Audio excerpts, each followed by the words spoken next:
overcurrent relay senses fault current, it will operate irrespective of the direction of the current flow. Quite often we would like the relay to operate for current flow in one direction only. Let me show you why. This example shows the high voltage bus in a distribution substation. It is fed from sub-transmission lines which are part of a continuous loop. In this arrangement, current may flow in or out of either sub-transmission line depending upon conditions or system configuration in other parts of the loop. Now, suppose a fault occurs on line A. Fault current will flow from line B through the bus to feed the fault on line A in addition to the load on the bus. The overcurrent relay on line A will sense the overcurrent situation and begin to operate according to its inverse time characteristic. But the current in line B has also increased to feed the fault. Therefore, its own overcurrent relay will also sense the high level current and commence the tripping process. In fact, line B is also feeding the distribution load and therefore passes greater current than A. If the B relay trips out line B, the substation is left without any power supply at all. We can avoid this by using directional overcurrent relays, device number 67.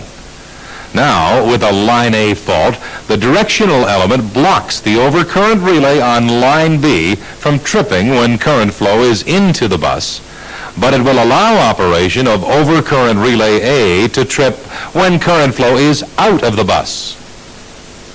For both of these lines, the correct tripping direction is when current flow is out of the bus into the line.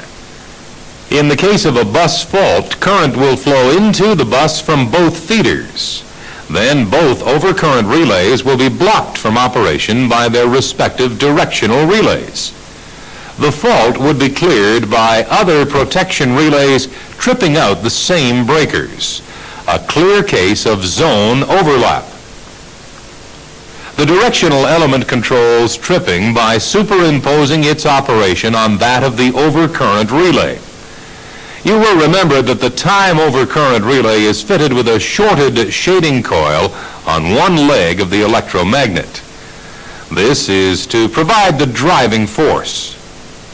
The shorting circuit is fitted with a contact which is operated by the directional element. When current flow is in the tripping direction, this contact remains closed and the overcurrent relay can operate.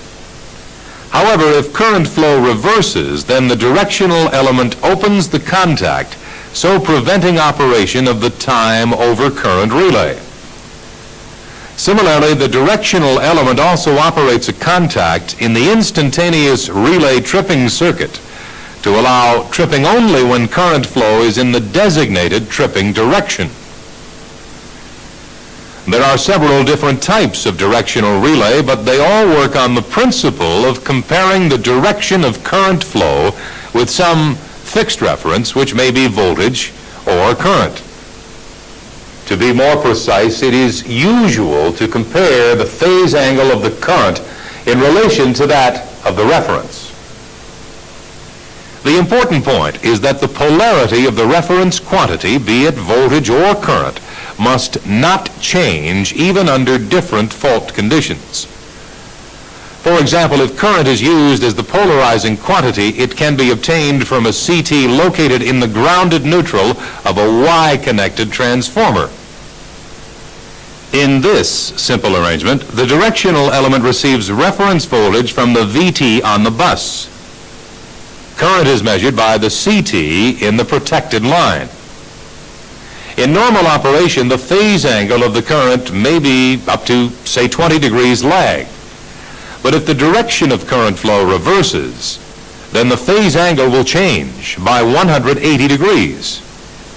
This very large difference is easy for the relay to detect and activate the directional element. One common type of directional relay is the induction cylinder type shown here. The aluminum or copper cylinder takes up a stationary position depending upon the fluxes developed in the electromagnet. One of the coils is receiving input from the reference voltage or current, while the other is receiving input from the CT of the protected circuit. When current flow is in the selected non-tripping direction, the two fluxes set up the cylinder so that its contacts block operation.